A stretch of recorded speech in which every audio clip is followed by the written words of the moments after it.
of the program, give you a time to ask questions, demystify it, and have a conversation about how we can help you grow your talent practice, which is, I know that's some of the top things on everybody's mind. My name is Maria Alvarez. My pronouns are she, her. For those of you not accessing cameras or screens at this time, I am a 38-year-old Latina female wearing a black tank top. I've got some of the Salesforce characters in my background presented on screen. I'm going to have a Salesforce Talent Alliance Power Deck presentation. If anybody needs additional accommodations for today's meeting, captions are enabled. You can add them at any time. They should be available in the bar below. And if you do need a copy of this presentation will be sent over. I don't believe Zoom allows a screen reader for that, but if you do need anything else, please feel free to send me a message directly in chat.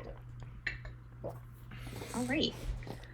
Again, we're going to do the overview of what Talent Alliance is, what you signed up for, review the commitments, dive deeper into the dashboard, doodle in the LinkedIn, then talk about some next steps and resources that are available. Lee, before I go on and start diving in, were you able to get that link out to your group? How's that going? All good. All right, awesome. You are very welcome.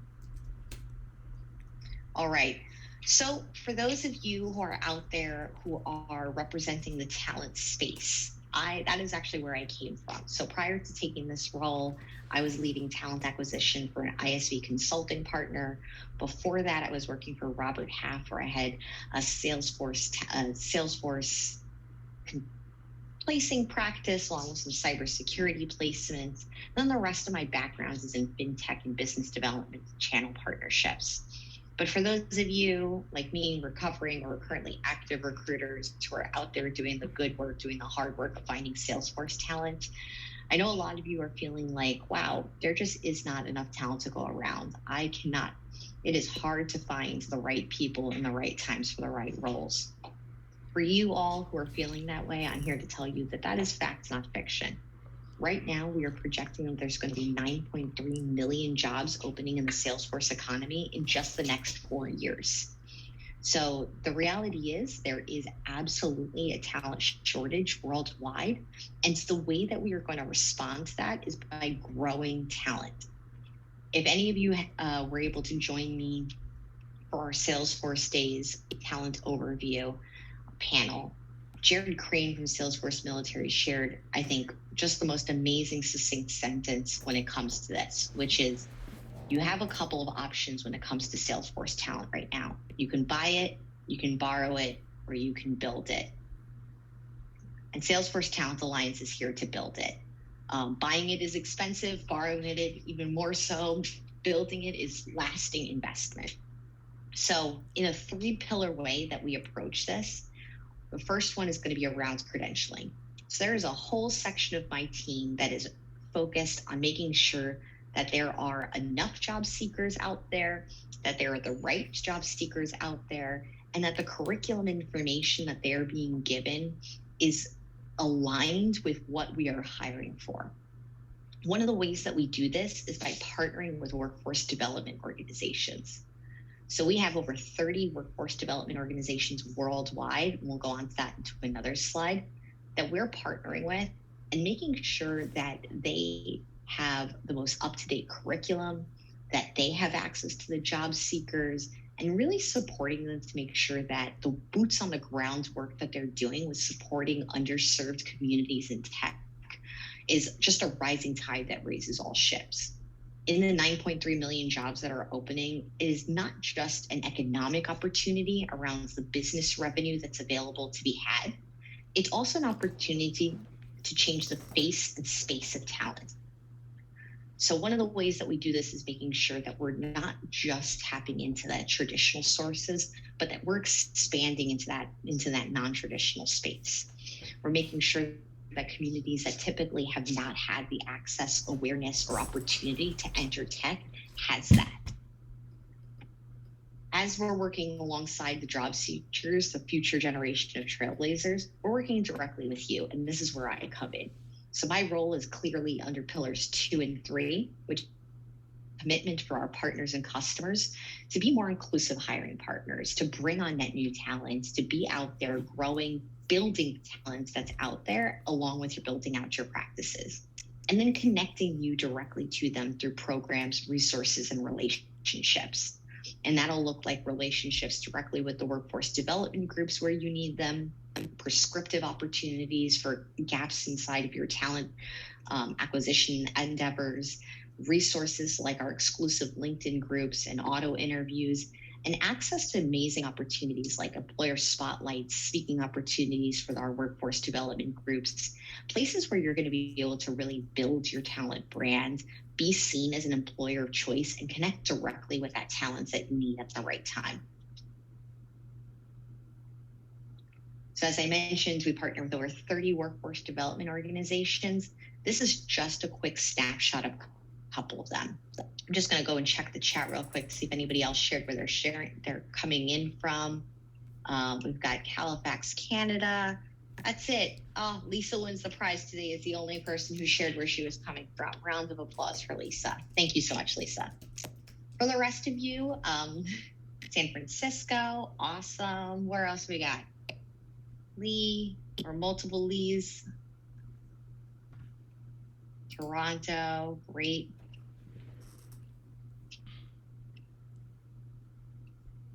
Very cool. All right, so this is a lot of the ones that are up here are gonna apply to you, you all on the call here, as they are US and Canada based. I'd like to call out the two on top, Salesforce Pathfinder and Salesforce Military. Those two are internal programs for us that we run directly here at Salesforce. Please drop in chat if any of you are working with them already. But Michaela McGill for Salesforce Pathfinder and Jared Crane for Salesforce Military are focused on bringing talent in, leveraging the internal resources here at Salesforce.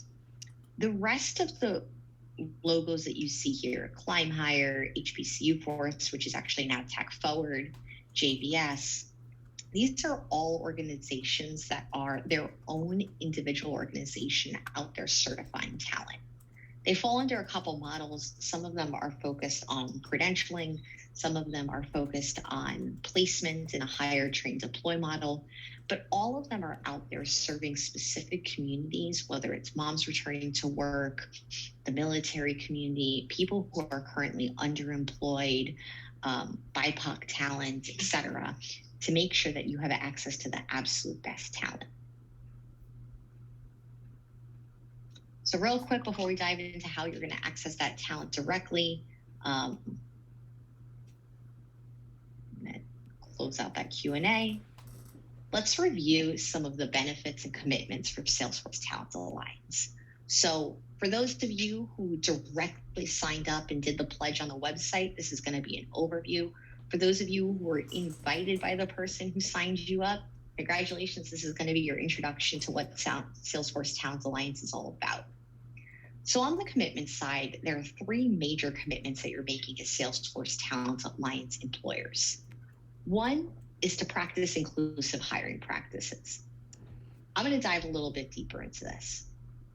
We are not monitoring inclusive hiring practices in terms of a specific scorecard, but we do have a pledge, and you can find that on our website, that writes out all of the areas for inclusive hiring.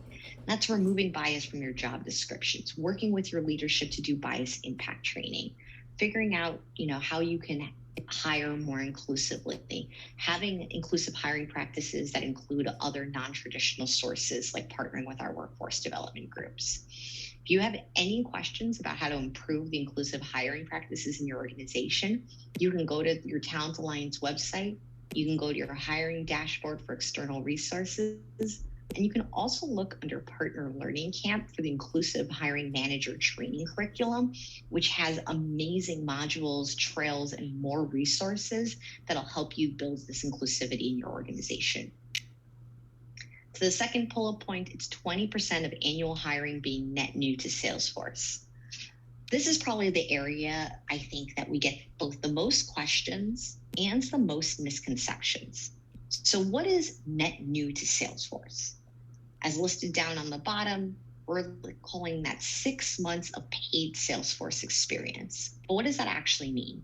That means that anybody for whom this is their first Salesforce job, doesn't matter if they have 15 years of full stack coding experience, it doesn't matter if they have 20 years of project management experience or customer service experience. If this is the first time they're taking a role as a Salesforce admin, Salesforce BA, a Salesforce project manager, consultant, developer, they are considered net new to the ecosystem. So it is not synonymous with early talent, even though it is inclusive of early talent. It also will include your contractors and your apprentices, as long as they're working at least 20 hours a week and 50% of their role or more should be focused on Salesforce.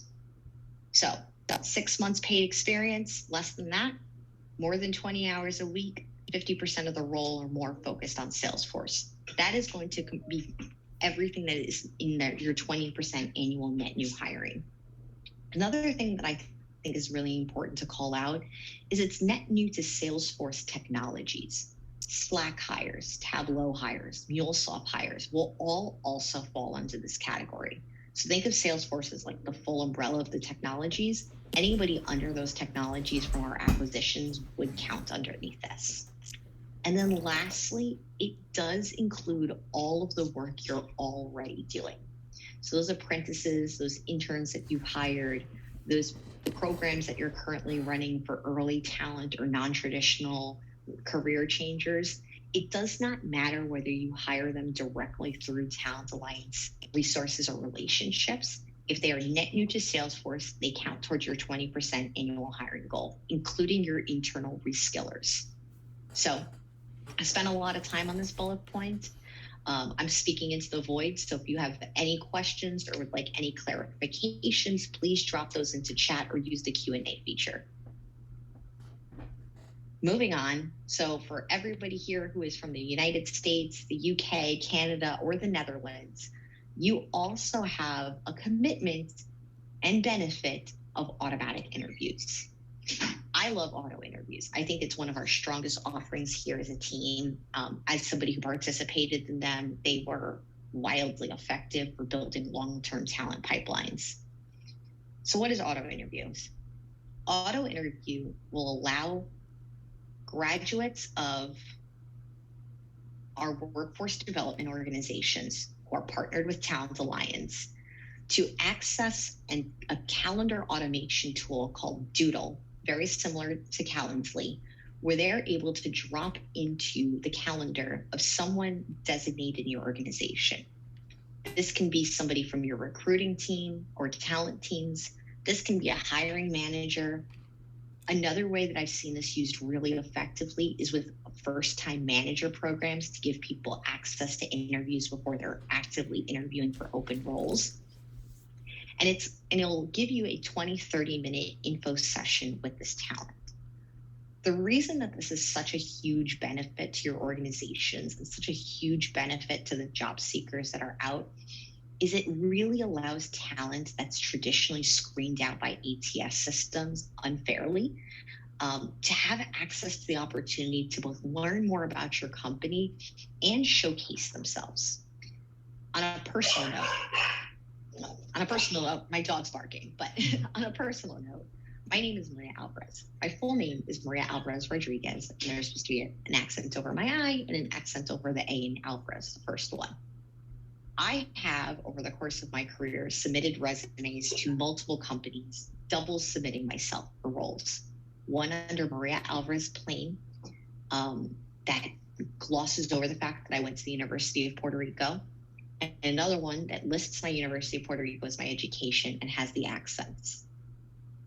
I have been screened out of almost every ATS system for any job I've ever applied for when I include the accents and when I include University of Puerto Rico, because people are not sure about my command of the English language. Auto interviews, if I was early talent going to Salesforce, would allow me the opportunity to bypass some of those biases that exist in AI and screening technology and allow me to have that opportunity to pursue my role in the Salesforce ecosystem. So really looking forward to seeing all of you signed up for that. Really looking forward to continue to support you with that commitment and this amazing benefit. If you have any questions about it, drop them in chat, or you can follow up with us afterwards by emailing us at Salesforce Talent Alliance or talentalliance@salesforce.com. So going on to benefits, how many people here are partners? Do we have any partners in the house? Customers, partners. Who's a partner? Oh, got our first one in chat. Who's a partner? Partner here. All right, Lee, or whichever Lee you are. For Lee and for anybody else here as a partner, look, great, awesome. You are going to have an amazing benefit for joining Talent Alliance, and that is 25 Trailblazer scorecard points in your lead pillar. So for every quarter, in every quarter, when you remain compliant and in good standing with Salesforce Talent Alliance, that is 25 scorecard points that you can attribute towards your pillar. Trailblazer scorecard points for those pillars are also important when it comes to Partner Innovation Awards. We look at that information for nominations to make sure that people are still in good standing with our programs. You're also, because everybody likes free things, going to receive certification vouchers. So for every net new employee that you bring into your company, we are going to send you a voucher at the end of the quarter when we do our compliance check. At the end of the year, if you hit your target goals, we'll send you a couple bonus vouchers as well, up to 20 vouchers a year just through this program. You can use those vouchers for the new hire that you did, but they really belong to your organization. I've seen people use them to reskill in other areas, send them to other countries where they're hiring for, where that certification value is a lot higher. They're yours to do what you want, but they're also yours to lose. So something that I would tell you all on this call today is please make sure that you are mindful of your expiration dates. We have to send those checks in about how the utilization rate of our vouchers. Get the vouchers, use them. Use them for your current talent, use them for your future talent. You'll also get priority registration to our Salesforce career events. This year, we hosted an in-person event at TDX in San Francisco, and we've had a number of amazing virtual events, both regionally in the United States, Latin America, and Europe, but also global ones as well. You'll get priority registration for those, ability to raise your hand for employer spotlights, and then additional co-branding opportunities to amplify your talent brands. All right, let's dive into the dashboard. So our dashboard is really going to be a core source of all truth for you as you navigate for partners in this program. A couple things that I want to do right now. If any of you have already received access to your dashboard, can you just go ahead and chat and confirm to me if you were able to log in yet, or if you're having any trouble logging in? This can be probably the trickiest part of onboarding and getting people involved, because it does involve making sure that you're synced into partner community. Pulling up the chat, I was able to log in successfully.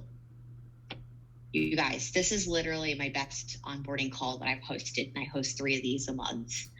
Normally I have to spend quite a bit of time troubleshooting this. So glad to see you all logged in. Couple things in case you run into any issues ever. Number 1, always make sure you're logged into partner community first. And not just that you've logged in and then close that tab. A best way that I have found to be able to do it is log into partner community in one tab, and then after you're fully inside partner community, open a second tab and then go into the dashboard. It'll help grab your cache data or whatever it does that works, but that tends to be the easiest way to get in and make sure that you stay logged in the whole time. Yes, exactly, that works, yes. I feel like we need to call that out more specifically. We tell people, like, you have to be logged into partner community, but I'm like, I really need to underscore it. Like, open it first, have partner community in a window, and then open another tab and do it. If you're in partner community and then you navigate out of that, close that entire window, or open the dashboard in another window, sometimes it gets a little bit wonky and crazy. So if you're experiencing any of those issues, please remember that tidbit.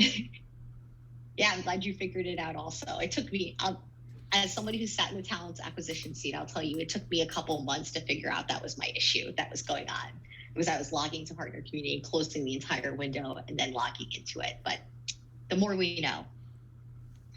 When you're inside of your employer dashboard, you're going to be able to do a lot of really important actions. The very first is in the top left-hand corner, you're going to be able to check your program status. So this right here is going to be a very simple visual tool for you to see whether or not there's an action needed. Action needed will be represented by a yellow triangle and the words action needed. Or if there's nothing to do, you're going to get a nice green symbol on there too. If action is needed, it is usually one of two things. Number one, an action needed can be that you have not logged your hires. Every single month, the system runs a check to see if any hires have been entered. If you have not hired anybody in the past month, that is completely fine.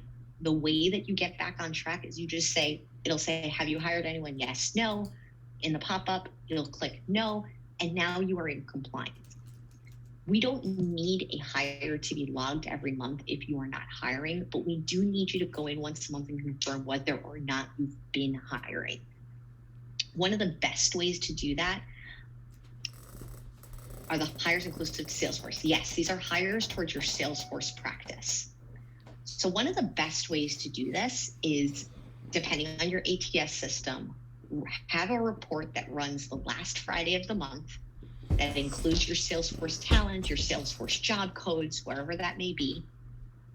And then the first Monday of the month, 9 a.m., little 5-minute meeting on your calendar for yourself.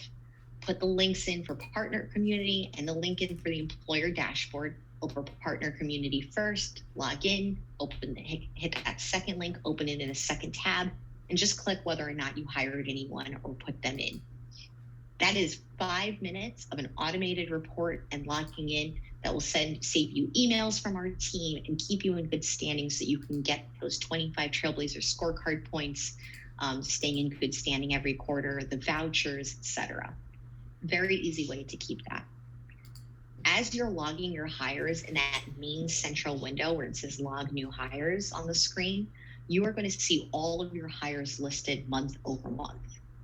At the end of the fiscal year, this will reset, but you can, from the drop-down, always pick and go back to see previous year's hires. I think that's always a really valuable reporting, especially when you're actually tracking if they're coming from workforce development groups, because you're going to be able to see the amazing retention that you're getting by hiring net new talent through our programs. The other thing that you might need for an action require is your hiring goals. If you are brand new to the program and have not done that yet, one of your very first actions is putting in your hiring goals for the year. You can include backwards to the beginning of this fiscal year. Just go ahead and log those hires and manage to those goals. There is no limit to how many times you can change your hiring goal. So I know personally, as someone who sat in the seat, budgets change. Sometimes you get to June and all of the people you thought to hire, there's no more budget anymore. Sometimes you get to June and you thought you were going to hire 6 people and now you're hiring 15. We understand that circumstances change, so you are able to manage your hiring goals every time you go in.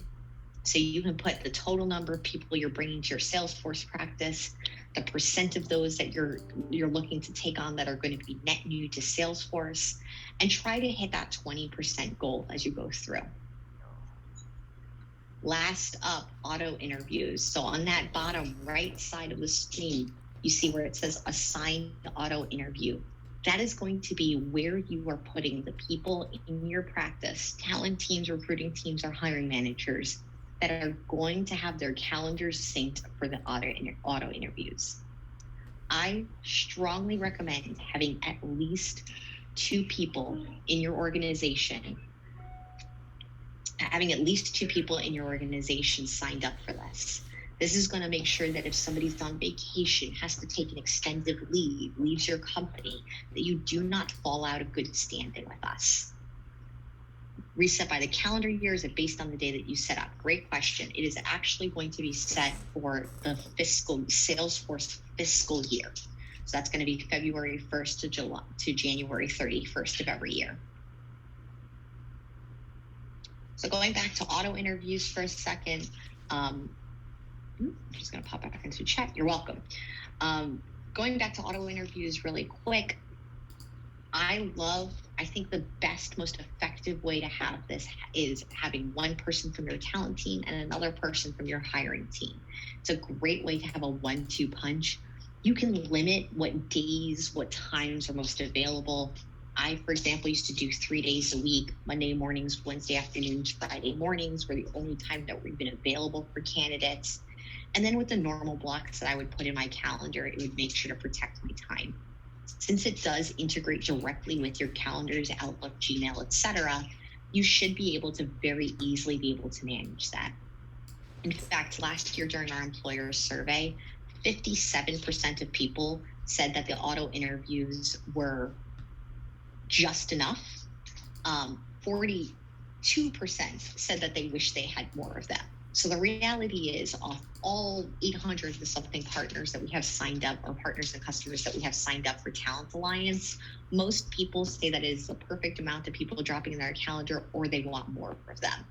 So if for whatever reason you need to go on a freeze for a little while and pause it, you can send us an email, let us know.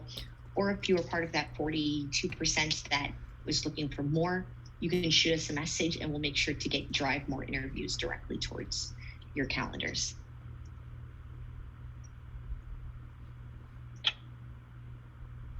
All right, if you have any questions about auto interviews, any questions about the employer dashboard, please let me know. Let's dive into LinkedIn in the meantime while I wait for your questions. So we have an amazing LinkedIn group, which is available for you to be able to use, not just to post your open roles, but also for sourcing. So this is a little bit outdated, but it's going to be between 4,000 and 7,000 people who are available, who are all seeking their first role in the Salesforce ecosystem. The grand majority of this talent is fully certified through our workforce development organization's Pathfinder program, Trailhead Academy, with the exception of some of our developers, as we find that developers don't run as quickly to get their certification. So we did lower that barrier to entry to be inclusive of the super badges, Mountaineer or Expeditioner status, to be able to make sure that we have enough developers, as we know that that is a hot area of hiring right now in the Salesforce ecosystem. The roles that you post inside of this group are going to be roles that are available for people who are net new to Salesforce, and I cannot underscore that enough. Some of the things that we see happen in our not so best practices is people posting roles here that require 5, 6, 10 years experience, that are architect level roles. That is not the place for these posts. These are your entry roles, your BAs, your specialist level roles that are available to people who are going to apply who have less than a year of paid experience in the Salesforce ecosystem. You can also use this LinkedIn group as part of your sourcing methods. So for those of you using LinkedIn Recruiter as one of your sourcing tools, you can actually create this as a designation when you create your job role and you create your project. You can make this one of the pools that it identifies and looks for people directly inside of this. And then lastly, I'm a part of this group as well. I'm an admin on this group. So if you post a role and want more visibility on it, please feel free to mention me personally, and I will go through and see if there's anybody that I know I've worked with. I can tag other specific workforce development groups that might have an interest depending on the geo or the technology area that it's going through. So I'm here to help. My team is here to help, and this should be an amazing resource for you to be able to fish quite literally where the fish are. All right, and then lastly, sharing is caring. So we have multiple ways for you to share your success stories, to share that you're a Talent Alliance partner, and to share with your internal teams what you're doing at partnered with Salesforce Talent Alliance. So starting with the success stories, we love success stories. My partner marketing team begs me once a week on our call for more success stories from partners and customers who are hiring talent in the ecosystem. These can be success stories of partnering with our workforce development organizations, or they can be amazing programs that you are building yourselves inside your organizations. So please share early, share often, sfdc.co/TA success. That is case sensitive. I'm popping into chat.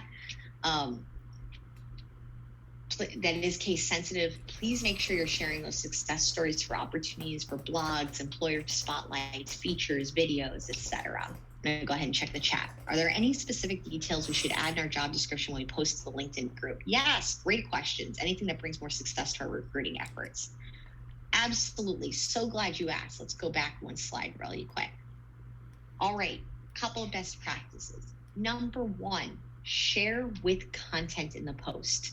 So you're going to be able to share a link, and all of you know from posting in LinkedIn, that's going to populate the external link that's going to show a little sneak peek or an image from the website that you're directing them to. But write in information.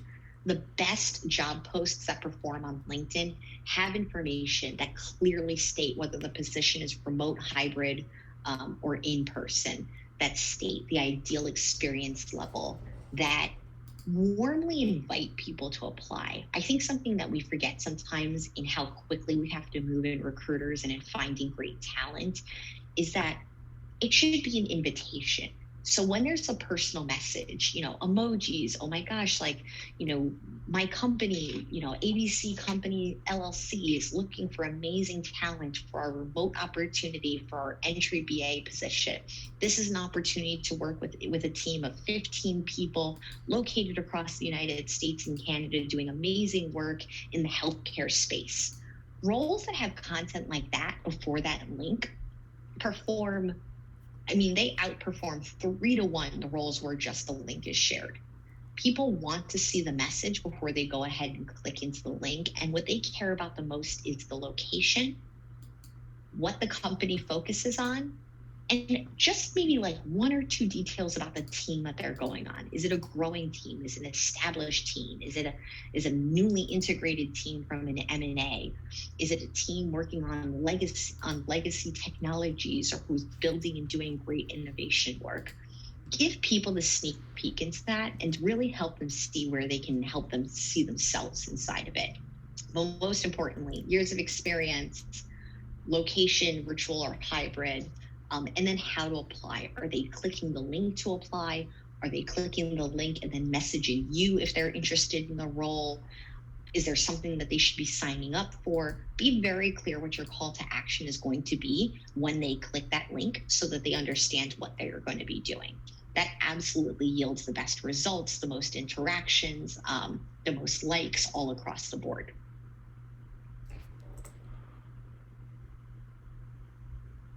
Awesome. Keep the questions coming. Moving on to the co-branded toolkit. We want you to be able to shout from the rooftops that you are Talent Alliance partners. And this is going to be all in the resources that you're going to receive after this call is over. We have a branding toolkit that has a cool badge that you can feature on your job descriptions or in your LinkedIn posts. Ways that you can, approved by the Salesforce team and lawyers, talk about being a part of the Salesforce Talent Pledge, what you can and cannot say, how you can share marketing information about this. And then lastly, with the TA pledge under inclusive hiring, we have some amazing one-pagers and information that you could share with your companies internally to help circulate the great work that you're doing. And, for your own annual reviews at the end of the year, you can borrow some of that language to show how you're driving inclusive hiring and growing your Salesforce practices. Any questions about any of the resources, please drop them in chat. That is it, folks. We have come to basically the end of the presentation. So a couple of things that you're going to do, all of you that have already logged into the employer dashboard, round of applause for you. This is the first call I've ever had that everyone was already logged in. Secondly, you're going to go ahead and when you get that link at the end of this call, you're going to connect with us in that LinkedIn group and you are going to start posting your open roles. And I cannot wait to see them. Then you're going to go into that hiring calendar and set up your auto interviews with hopefully at least 2 people from your practice. But if you don't have 2 today, at least sign 1 person up so you can be compliant. And then you're going to send that. This is important. You have to send that Doodle calendar link to us at talentalliance@salesforce.com. I wish it automatically sent it to us, but Doodle is not one of our products and trust is our #1 value. We do not have access to the back end of your calendars, so you have to send that to us. Lastly, we are here to answer your questions. I myself, Maria Alvarez, am the mayor lead. So anybody here who's centered in the US and Canada, I am your person, your go-to person to help you as you're growing your practices. For those of you outside of the United States and Canada, you can still reach out to me and I will make sure to connect you with the right regional lead in EMEA, LATAM, or APAC. What if you happen to miss adding the team to the calendar invite? Not sure what you mean by that. Your whole team does not need to take the onboarding training, but if there's somebody on the team who needs additional training, you can shoot me an email at that talentalliance@salesforce.com, and I'll send you the open links for July for them to sign up for an onboarding session that currently exists. I would say if you have more than 5 people